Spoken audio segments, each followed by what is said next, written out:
everyone, welcome back to my channel. I'm back home in Yeg after the Christmas and stuff. I mean, I'm gonna be here for New Year's and then school starts right after, so yippee-ki-yay, school. But it's my last semester of my undergrad and you know, I talk about art history, but I'm not a professional. But in a few 4 sweet months, I'll be teaching you art history as an art historian with a degree. So I'll be that much more credible in a few short months. Until then, I am an amateur and I'm just kind of spewing things I learn in class, but it is all researched, it is all accurate, and I'm learning from some great professors, great art historians.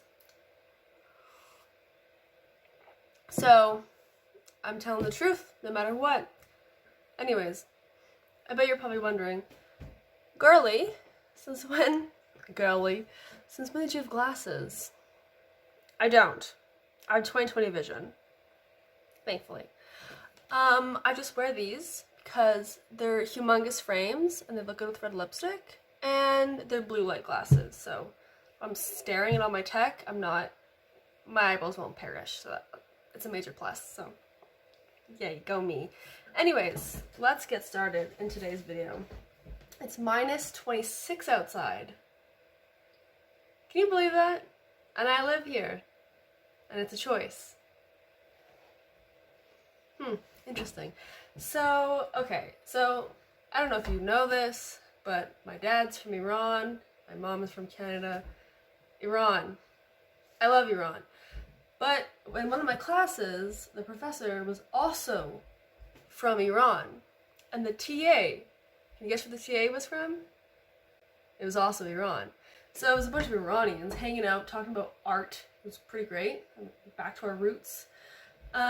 Anyways, and so it was a modern design class, and one of the sort of buildings, pieces of architecture we looked at was the National Museum of Iran. Can you believe that? I know, it's freaking crazy. Anyway, so the National Museum of Iran. So let's get into it, yeah? Okay, so the National Museum of Iran. So there's two halves, right? So there's the first half and the second half. Two halves of one whole. Nice.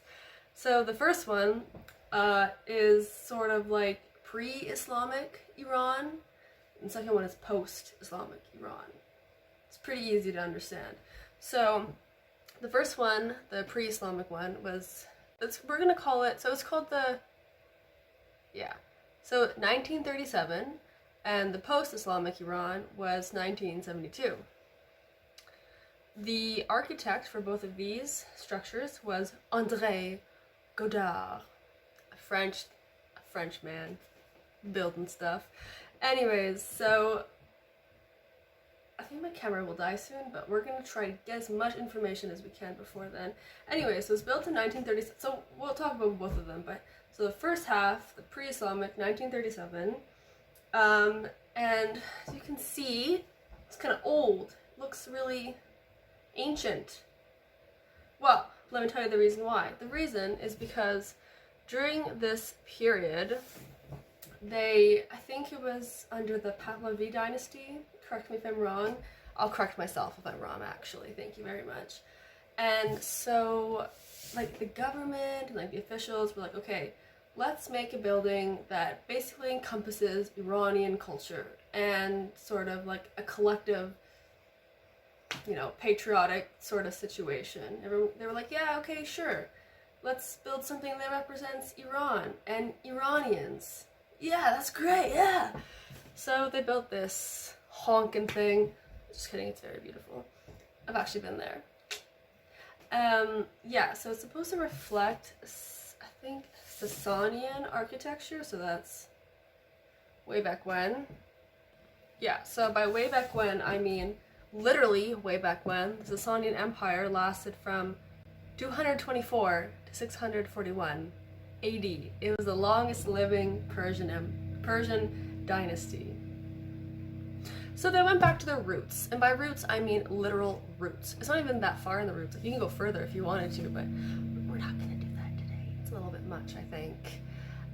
Anyway, so this was like pretty standard in the Sasanian Empire, and since longest living Persian dynasty, like that slaps. That's like whenever someone asks, I'm like, what's your background? But I'm Iranian. From the longest living empire. I mean, it's gone now. You should be proud. We had an empire. We had an empire. It was back in the day. Back in AD times. Anyways, so yeah, so it's sort of like representing, you know, a crazy historic culture with lots of history, and I don't know, if you know, it's like, yeah, like we're Persian, we're Iranian, we're part of Iran. Look at this crazy history that we have. That's us, dude. That's us.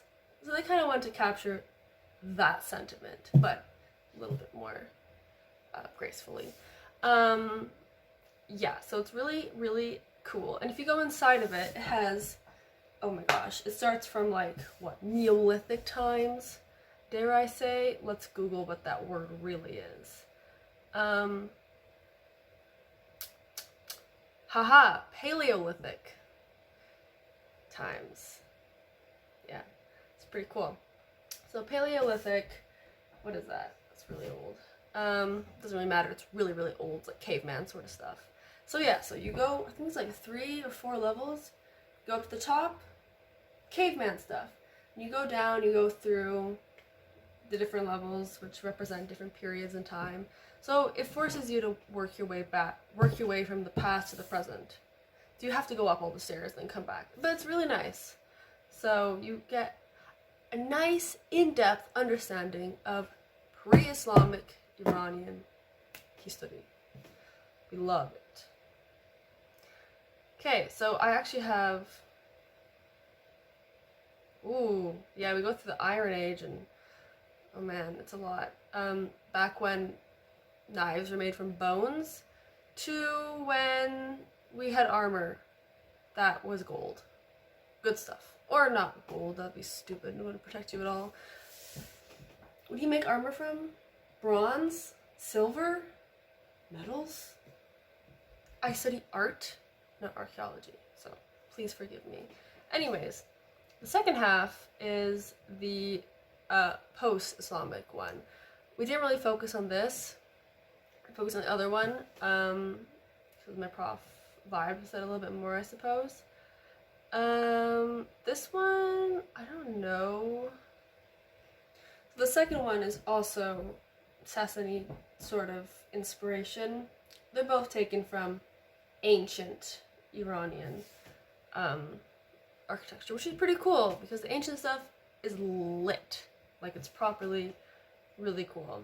So yeah, the second one, the like Islamic archaeology and art of Iran. This one focuses a little bit more on art. The other one sort of is more relics and sort of things that archaeologists are into.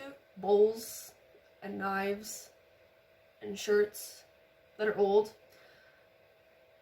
Archaeology is really credible. I don't know why I just like spat on you.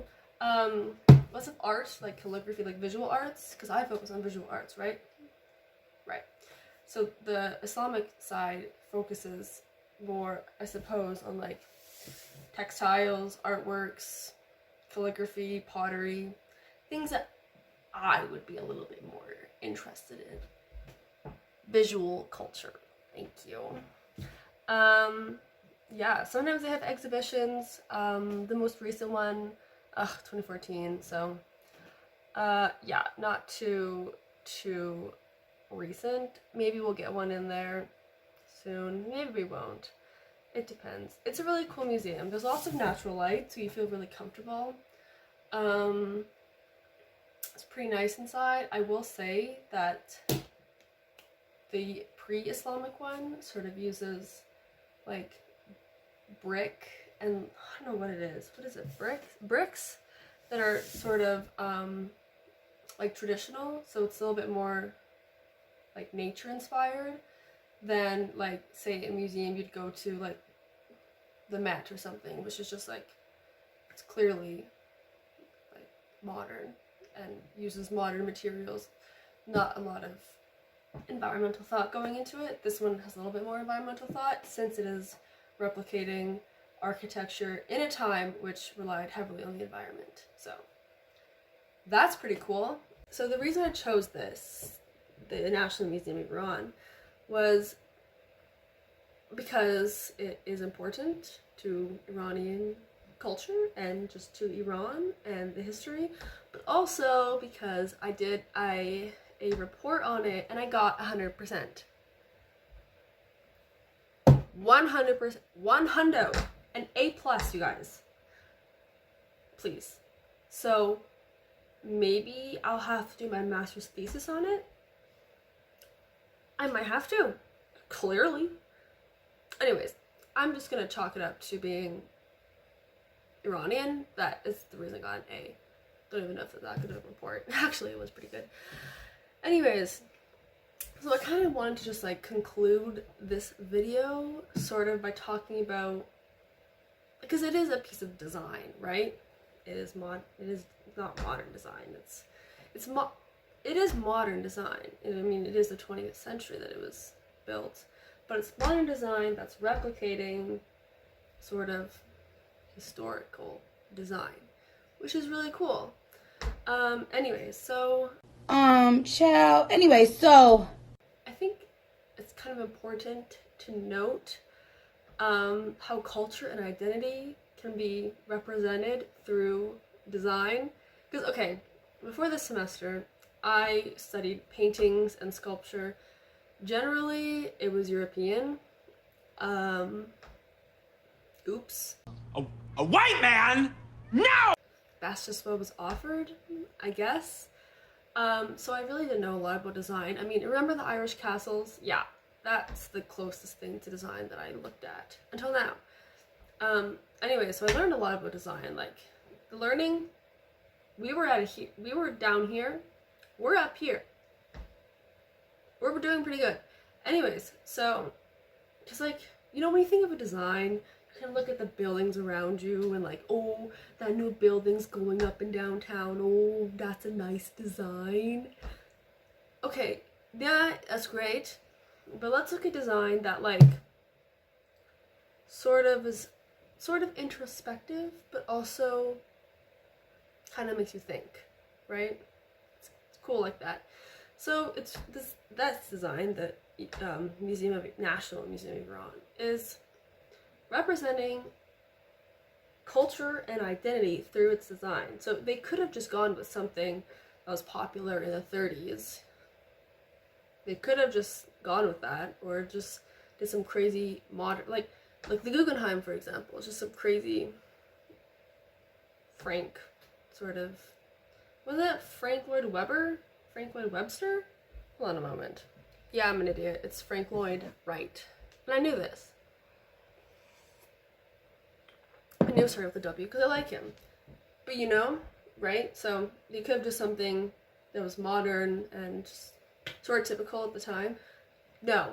They said, we're going to capture the essence of this country through design and through architecture. And I think that's really cool. Not only is it sort of shifting how people view the structure, because you're going to view it as like, oh, yeah, that's just the, you know, visual representation of Iranian culture. No, but it's also affecting how you interact with the design as well. Not only because you start at the top and you have to go down, like I said, that's forcing you how to interact with it, but the way you're sort of like thinking about the structure, you're entering it, but you're also thinking about, oh, now I'm entering the past. Like, I'm literally an Sassanid dynasty right now. I just entered. Here I am. 221 AD. No biggie. But you know what I mean? So, there's a word I'm trying to think of, and I've written it, and I've talked about it a lot. But I can't remember what it is. I'm just gonna have to forego that word, because I'm just never gonna find it. I could find it if I reread my 10-page essay, and I'm not gonna do that. Anyways, so I kind of just want to finish this whole rant about design and culture, sort of because, like, when you have it like this, where the design of it is representing a culture and identity, you're sort of allowing the people, like the citizens of that country or the people who are interacting with the museum, to align themselves with that identity that's being presented to them. Are you not? No?